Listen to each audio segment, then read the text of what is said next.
Au titre de l'actualité, le cabinet Ntech Group a mis sur la table la blockchain et l'intelligence artificielle, usage et enjeux. C'était lors de la première édition de Crypto Expo. Nous parlerons du RIDEF qui a clôturé son projet dénommé Energy Inbox en Côte d'Ivoire, un projet qui renforce la cohésion sociale et l'autonomisation des femmes. Vous le verrez devant le tribunal de première instance d'Abidjan Plateau, Koliabo Sébastien Conan s'est engagé à exercer sa fonction d'officier de l'état civil de Treichville avec probité. Et les populations du district autonome des Savanes se sont réunies au stade Amadou Gon Coulibaly de Korogo pour dire merci au président de la République de Côte d'Ivoire. Nous saurons davantage dans ce journal.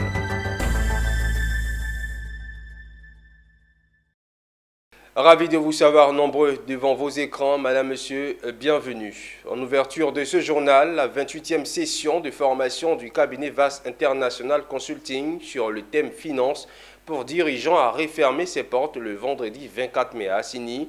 Durant 3 jours, des chefs d'entreprise, des présidents de conseils d'administration, des directeurs généraux ont vu leur capacité renforcée sur la gouvernance financière des entreprises en vue d'améliorer leur santé financière. Le reportage est signé Philippe Zabo et Ézéchiel Siri. D'entrée de jeu, le formateur a été clair. La vision globale d'une entreprise en ce qui concerne le financement est du ressort de son directeur général ou de celui qui joue ce rôle. Cette responsabilité doit être assumée et assurée avec rigueur et avec des outils de gestion efficients. Ce sont ces outils que le cabinet VAS Consulting a donné à 8 chefs d'entreprise durant 3 jours.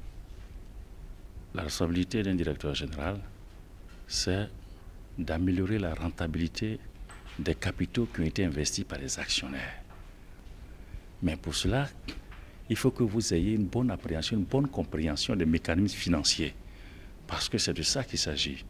Si vous n'intégrez pas des données de performance financière dans votre gestion, vous ne pouvez pas atteindre l'objectif de rentabilité financière.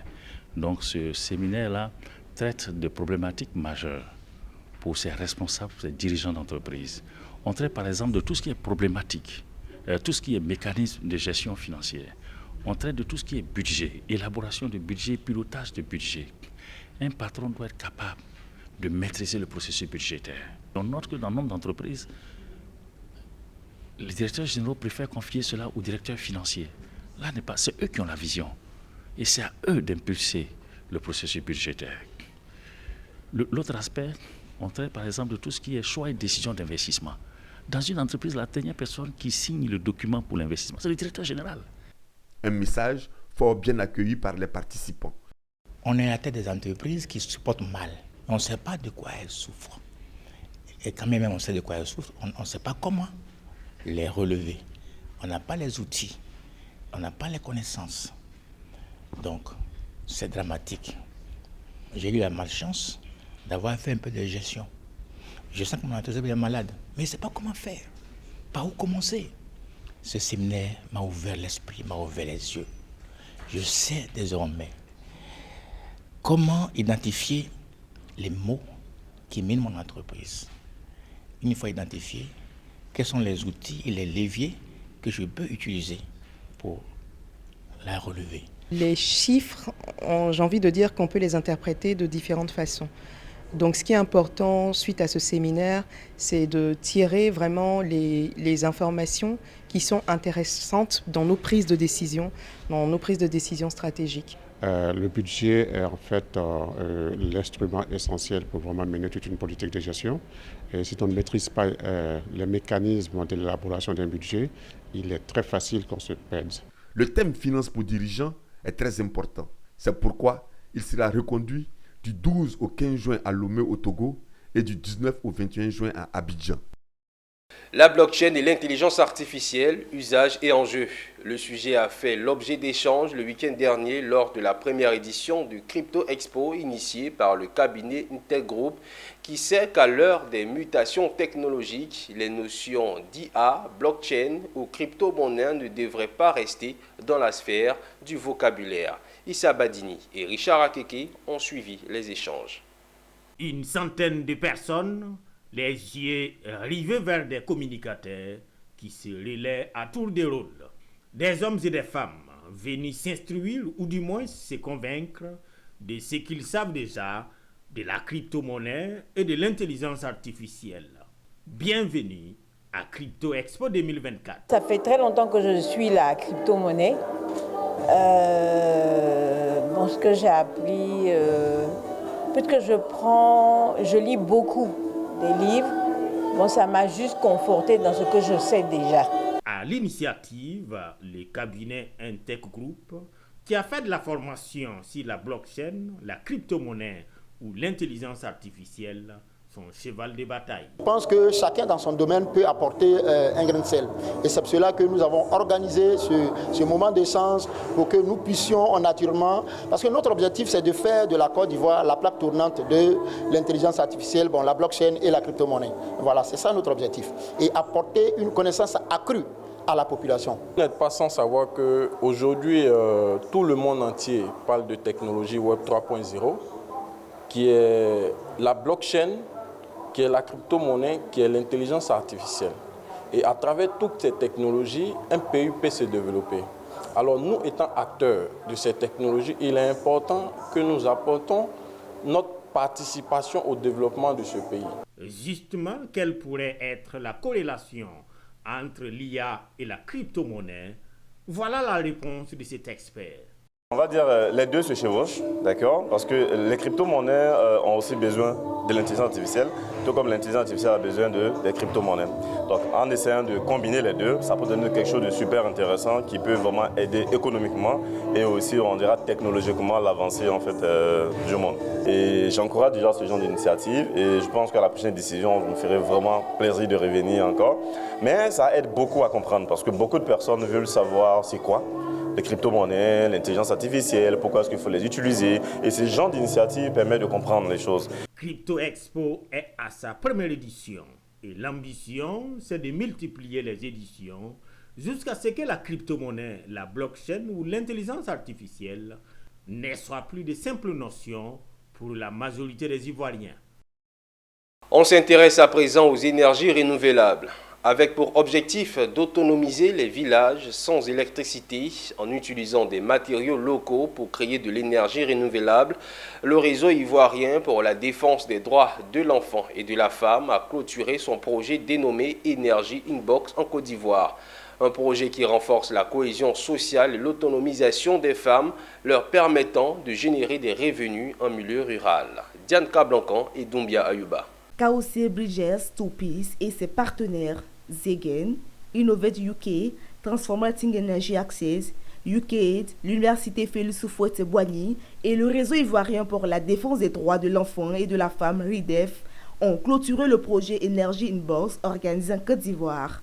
Un atelier de formation de 5 jours qui a réuni 35 villageoises et 30 autres participants s'est déroulé avec succès. Cet événement a permis aux communautés de 8 villages, dont San Pedro, Adiaké, Tenis et Man, d'acquérir des compétences nécessaires pour produire des éoliennes. L'objectif principal du projet vise à autonomiser les villages dépourvus d'électricité en leur enseignant à créer de l'énergie renouvelable à partir de matériaux disponibles localement. Les questions de production ou de fabrication d'éoliennes par les communautés villageoises en partenariat avec les universités. Et nous avons eu 5 jours d'apprentissage, de travail pour pouvoir produire une éolienne pour chaque village. L'atelier a regroupé 10 villages qui sont venus de San Pedro, d'Adiaké, de Teini, de Man pour la production d'éoliennes. Parce qu'on estime que dans les villages où il n'y a pas d'électricité, les communautés peuvent par elles-mêmes, avec tous les éléments qu'elles peuvent avoir dans leur environnement, essayer de produire l'énergie éolienne qui est une énergie renouvelable. Ce projet vient s'inscrire dans l'engagement de la Côte d'Ivoire en faveur des énergies renouvelables tout en renforçant la cohésion sociale au sein des communautés. Les participants ont travaillé ensemble pour construire des éoliennes, ont non seulement appris des compétences techniques, mais ont également créé des liens sociaux solides. Des villageois viennent des villages qui n'ont pas accès au courant. Dans l'idée qu'ils vont fabriquer et rentrer avec les éoliennes, les installer chez eux et utiliser pour apporter un peu de courant dans leur village. Venus pour apprendre comment on fabrique l'aérienne pour avoir de la lumière pour envoyer chez nos parents. C'est ce qu'on est venu pour apprendre. C'est bon. Comment on fait pour les bobinages, beaucoup de trucs même on a appris.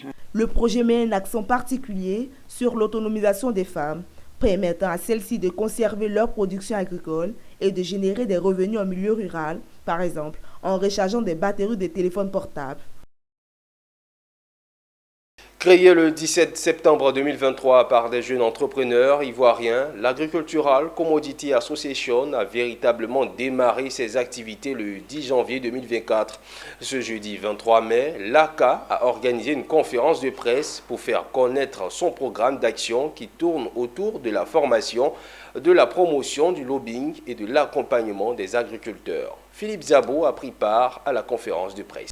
C'est un programme ambitieux que le président de l'ACA a déroulé devant la presse. Un programme qui va de la formation à la promotion des agriculteurs en passant par du lobbying et de l'accompagnement. À la question comment, écoutons sa réponse. Il y a beaucoup de problèmes dans le secteur. Pour nous, c'est très simple, c'est de déterminer, de trouver les difficultés lorsque nous partons à l'écoute des producteurs, connaître leurs besoins et à partir de tout notre réseau, tout notre background avec l'international, avec le plan local, trouver facilement des solutions pour pouvoir faciliter que ce soit la production, que ce soit la commercialisation, que ce soit la formation, en tout cas tout ce qui est de leurs besoins. L'ACA se veut une association ambitieuse. C'est pourquoi ses activités s'étendront sur tout le territoire ivoirien. D'ailleurs, elle a déjà commencé à mettre son programme de riz en pratique. Dans le département de Tomodi, nous avons mis une unité de production de riz avec des coopératives basées à Sakassou, basées à Tchéboussou, dans lesquelles nous avons apporté le financement et fait tourner notre unité de production pour le bien-être des populations dans le secteur, dans le département de Tomodi. En presque un an d'activité, l'ACA compte 17 délégués dans les 31 régions de la Côte d'Ivoire. La cérémonie de lancement du projet FONSTI, organisée par le Centre de recherche d'excellence africain, WASCAL, CEA, CC, BAD, s'est tenue au pôle scientifique de Bingerville ce vendredi 24 mai. Cette cérémonie s'est déroulée sous le thème « Stratégie durable de production et conservation du maïs face au changement climatique à Tengrela ». L'objectif principal de ce projet est de contribuer à l'amélioration de la production et de la conservation des stocks de maïs en mettant en place des pratiques agricoles intelligentes intégrant des informations climatiques. Michel Brou et c'était ici pour Le Point. 20 600 000 francs CFA, c'est la valeur globale du projet du Fonds pour la science, la technologie et l'innovation lancé. L'événement a réuni des experts en agriculture, des représentants du gouvernement, des chercheurs et des points focaux, des bénéficiaires. Un projet dont la mise en œuvre permettra de relever le défi majeur posé par le changement climatique et les rongeurs sur les productions agricoles, en particulier sur la culture du maïs. Un impact social, c'est que les populations, parce qu'ils perdent tout ce qu'ils ont comme production, donc ils ne peuvent pas bénéficier, ils ne peuvent pas garantir des revenus. Et ça donne dans cette zone à l'orpaillage clandestin qui détruit le sol et qui a plusieurs conséquences. Le FONSTI appuie le financement de la recherche et comme aime à le rappeler le docteur Yaya Sangaré, le FONSTI est inscrit dans la dynamique de financer des projets de qualité excellente. À l'intérieur de ce programme national de recherche, il y a un projet phare qui tient à cœur à monsieur le ministre, c'est la conservation des denrées alimentaires. Donc, vous voyez que ce projet qui a trait au maïs, conservation et transformation du maïs, dans la région de Tengrela, s'inscrit bien dans ce projet très important. Bon, je peux dire que nous nous sentons déjà à l'aise parce que le projet a été déjà lancé. Je crois que c'est un bon acquis, mais ce n'est pas seulement ça que nous attendons. On a nos objectifs, soit que vraiment ce que nous attendons des bailleurs de fonds et de l'équipe chercheur. Le projet FONSTI est prévu pour une durée de 24 mois et marque une étape importante dans la recherche de solutions durables en faveur du développement agricole. Et au chapitre municipalité, le député suppléant de la commune de Treichville, mais aussi 4e adjoint au maire, était récemment devant le tribunal de première instance d'Abidjan Plateau pour donner son serment de bien servir ses administrés. Devant ses collaborateurs et parents, Koliabo Sébastien Conan s'est engagé, comme les 82 agents avant lui, à exercer sa fonction d'officier de l'état civil de Treichville avec probité. Une cérémonie qui vient de mettre un terme à la série de prestations de serment des agents de la mairie. Konina Norgo et Richard Akeke étaient témoins. L'instant est solennel. Par cette formule magique, Sébastien Kona-Koliabo donne ainsi sa parole au tribunal de première instance d'Abidjan d'exercer avec probité et intégrité sa fonction d'officier de l'état civil de Treichville. 4e adjoint au maire et député suppléant de la commune, l'impétrant a tout de même eu droit à un rappel du sens de ce serment. Ainsi, en vous engageant, comme vous l'avez fait en ce jour, vous avez décidé de vous comporter avec honneur, exactitude et probité dans le respect des lois et règlements. Vous nous avez donné votre parole que vous entendez vous inscrire sur la liste des officiers intègres, respectueux des valeurs de votre mission et de la loi. Autrement dit, Sébastien Kona-Koliabo devra s'éloigner des actes de corruption, d'abus de pouvoir et être animé d'un sentiment de redevabilité envers les administrés. Un serment que l'impétrant s'est engagé à respecter pour rehausser l'image de la commune de Treichville. Je pense qu'en décidant d'être candidat sur une liste, c'est un engagement que vous prenez. En décidant aussi de venir ici, vous donnez maintenant force de loi à cet engagement-là. Et avec notre patron, le ministre François-Albert Amicha, qui est le plus ancien maire de Treichville, Treichville a toujours été citer un exemple dans tous les actes qui ont été pris et nous allons essayer de marcher dans le chemin qu'il a tracé en donnant de la droiture à tous les actes que nous allons poser.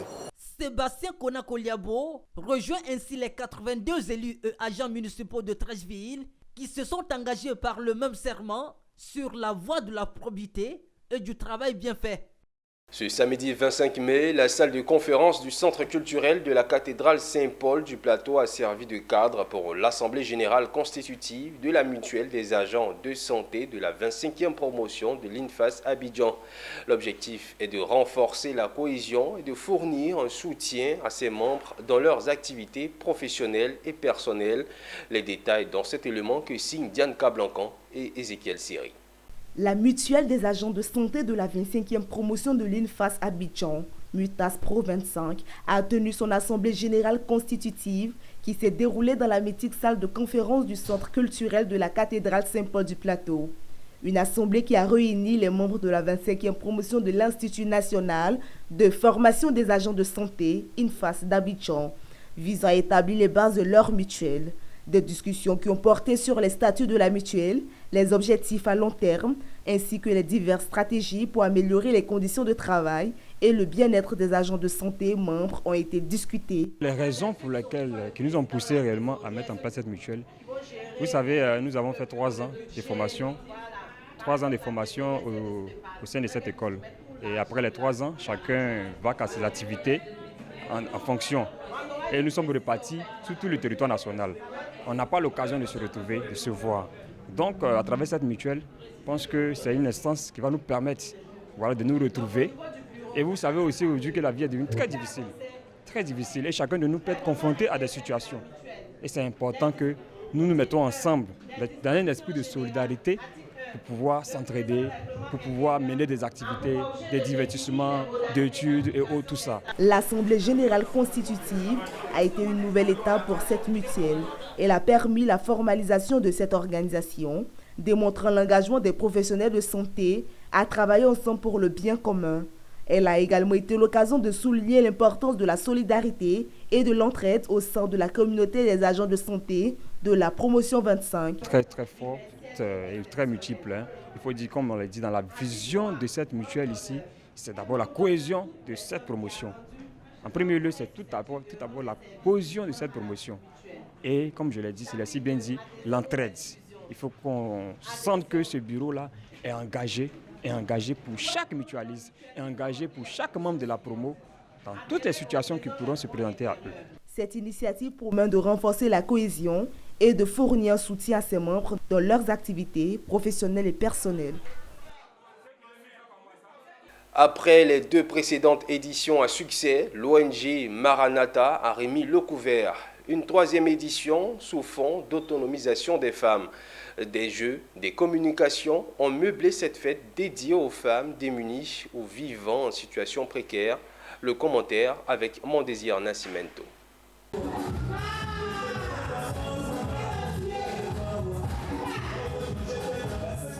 À Benekoso, situé à environ 4 km du carrefour Terre Rouge Port-Boué, le village Maranatha a célébré les mères.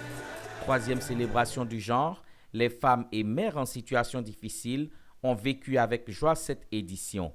Une journée spéciale consacrée pour ces femmes qui ont donné la grande partie de leur vie pour perpétuer l'humanité ou contribuer à tout point de vue à l'épanouissement des enfants et des hommes. Cette année, l'ONG Maranatha, initiatrice de la célébration, s'est plutôt penchée sur l'autonomisation de la femme à travers des projets personnels. Maranatha aujourd'hui a mis la joie dans le cœur de toutes ces femmes. Aujourd'hui célèbre la fête des mamans.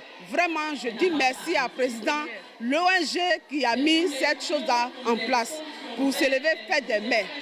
La femme du village Maranatha, la femme membre de l'ONG Maranatha est ici à cette occasion est magnifiée, est mise en valeur parce que c'est cette femme-là qui est aujourd'hui au centre de tout. Voilà. Et pour l'ONG Maranatha, ce grand jour est le jour de la femme et elle profite de cette occasion pour présenter le projet d'autonomisation de la femme avec les partenaires microfinance qui ont été invités, que vous avez vu tout à l'heure. Dans le cadre de la fête des mères, nous sommes là pour nous associer à l'ONG Maranatha pour souhaiter la bonne fête aux mamans ici présentes. Donc DIFIN est là pour proposer ces services financiers à nos mamans. Nos mamans sont dans des situations parfois précaires et DIFIN est là pour pouvoir répondre à leurs besoins. Créé le 1er août 2017 à Abidjan-Makori, l'ONG Maranatha a pour mission la protection des enfants, des personnes du 2e et du 3e âge, notamment les jeunes mères abandonnées et les veuves. Et parlons culture florale. La 2e édition du festival Eden des Fleurs se tiendra du 30 mai au 1er juin 2024 dans les jardins de la Ligue pour la lecture de la Bible en Côte d'Ivoire. Organisé par l'ONG Eden des Fleurs, cet événement sera placé sous le thème « La promotion de la culture florale dans nos cadres de vie pour un développement durable ». On en sait davantage avec Michel Brou et Nicolas Ngoua. Du 30 mai au 1er juin, la 2e édition du festival Eden des Fleurs sera sous les projecteurs dans les jardins de la Ligue pour la lecture de la Bible en Côte d'Ivoire. L'information a été révélée par la présidente de l'ONG Eden Art à la conférence de presse pour annoncer ce rendez-vous à l'honneur des horticulteurs, mais également des populations. Ce qui nous regroupe ici ce matin, nous voulons parler de fleurs, nous voulons parler d'embellissement, nous voulons parler du fleurissement de notre pays, de nos communes et aussi de nos cadres de vie. L'objectif que nous visons, c'est de booster loin ce changement climatique qui devient un phénomène inquiétant pour la population. La première responsable de l'ONG a aussi rappelé l'innovation à cette seconde édition. Toutefois, elle a adressé un plaidoyer à l'endroit des décideurs ivoiriens. La particularité de cette 2e édition, nous avons mis un panel dont le thème est d'actualité. Ensuite, le concours, parmi les 3 concours, nous avons mis un 3e concours où il s'agit de faire un dessin où vous présentez votre environnement, votre cadre de vie. J'aimerais voir ma commune fleurie, ma rue fleurie et puis aussi ma maison fleurie. La 2e édition du festival Eden des Fleurs vient contribuer à la promotion d'un développement durable et l'embellissement de notre espace de vie. Ce sont 2500 festivaliers attendus à ce rendez-vous du 30 mai au 1er juin dans les jardins de la Ligue pour la lecture de la Bible en Côte d'Ivoire. Nous partons pour la région de l'Indéni-Duablin pour ouvrir une page culturelle. Les acteurs culturels de cette région ont vu leur capacité renforcée. Initiée par le CAC, entendez collectif des acteurs culturels, la formation s'est déroulée sous le thème « La gestion de carrière artistique professionnelle à l'ère du numérique ». Elle vise à donner des outils aux acteurs afin qu'ils mettent en phase leur carrière et leur réalité du moment. Le commentaire est signé Mondésir Nascimento. À Bangourou, du 6 au 7 mai, le collectif des acteurs culturels, dans le cadre de la décentralisation de ces ateliers de formation aux acteurs culturels, a posé ses valises, le temps de renforcement de capacité. Après Korogo et Boaké, ce sont les acteurs de la chose culturelle d'Abangourou qui ont été formés. Une délégation de plus de 20 personnes venues d'Abidjan dans le cadre de cette tournée nationale est soutenue par l'ambassade de la France en Côte d'Ivoire, la mairie d'Abangourou, pour échanger avec leurs confrères. Thème choisi, la gestion de carrière artistique professionnelle à l'ère du numérique. Le président fondateur et coordonnateur des AFAC, Soldat Jaboy, et le parrain des AFAC, Kadjim, n'ont pas manqué de réitérer leur engagement pour le rayonnement de la culture ivoirienne. Ils ont salué les efforts de leurs partenaires et des participants. Un projet qui est l'atelier de formation des acteurs culturels qui a pour objectif de former, sensibiliser et informer les acteurs culturels au légal et à l'écosystème. Parce que nous avons pu constater que beaucoup y sont venus par l'encouragement de leurs proches, par passion dans ce secteur, mais après ils ignorent les règles, les exigences et les notions de base de notre environnement. Au thème des 3 villes parcourues par les AFAC provinces pour cette première, j'ai le droit de reconnaître qu'on a eu la chance d'avoir un auditoire très fourni. À Korogo, les acteurs culturels ont répondu massivement, à Boaké encore plus, et l'apothéose a été donc ici à Bangourou, où on a même refusé du monde. C'est dire que les gens portent un intérêt particulier à ces formations. Les gens sont conscients de l'importance de se faire former parce que, comme on a l'habitude de le répéter aux AFAC, la plupart des gens qui sont venus dans les métiers liés à la culture sont venus sans aucune formation de base et il est nécessaire de combler le gap qui s'est creusé au fil des années. Les participants repartent satisfaits d'avoir mis à jour leurs pratiques en vue du rayonnement culturel, mais aussi de l'adaptation de leur système aux nouvelles technologies. Les populations du district autonome des Savanes se sont réunies au stade Amadou Gon Coulibaly de Korogo pour dire merci au président de la République de Côte d'Ivoire pour toutes ces innombrables actions de développement, de paix et de stabilité dans le pays en général et en particulier le district autonome des Savanes. Nous revenons sur ces images avec Ouattara Daouda. Stade Amadou Gon Coulibaly de Korogo. Démonstration de force des populations du district autonome des Savanes ce samedi 18 mai 2024. Venu du Tchologo, de la Bagoué et du Poro afin de magnifier le président de la République, son Excellence Alassane Ouattara, pour toutes ses actions innombrables en termes d'électricité, de l'eau potable, route, santé, l'école, la sécurité. Une cérémonie qui s'inscrit dans le cadre de l'expression de gratitude et de reconnaissance des populations envers le président Ouattara pour toutes ses actions de développement en Côte d'Ivoire et par ricochet dans le district des Savanes. Nous sommes là ce matin pour magnifier un homme, le président Alassane Ouattara, homme d'exception. Le bilan de l'action du président Alassane Ouattara montre l'acteur des réalisations qui ont complètement transformé le visage de notre district et amélioré significativement les conditions de vie des populations. Mais au-delà de ces réalisations, le président de la République est revenu à poursuivre son engagement en faveur d'une Côte d'Ivoire de progrès dans toutes les localités afin que chaque habitant de ce pays soit heureux de vivre là où il est, où il se trouve, et en particulier au niveau des jeunes. Tout le monde a été sensible aux investissements dans les infrastructures routières et dans les ponts.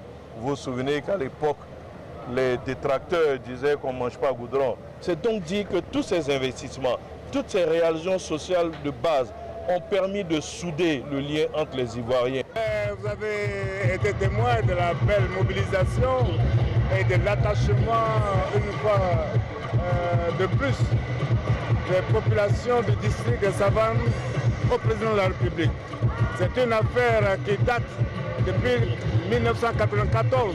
Autre temps fort de cette cérémonie d'hommage au chef de l'État, il s'agit aussi de l'inauguration de l'aéroport international de Korogo, la présentation de la coupe aux populations du district des Savanes. En tout cas, le moins qu'on puisse dire, le stade Amadou Gon Coulibaly a refusé du monde. C'est dans une ambiance festive que cette cérémonie d'hommage au président de la République s'est soldée au grand plaisir de tous.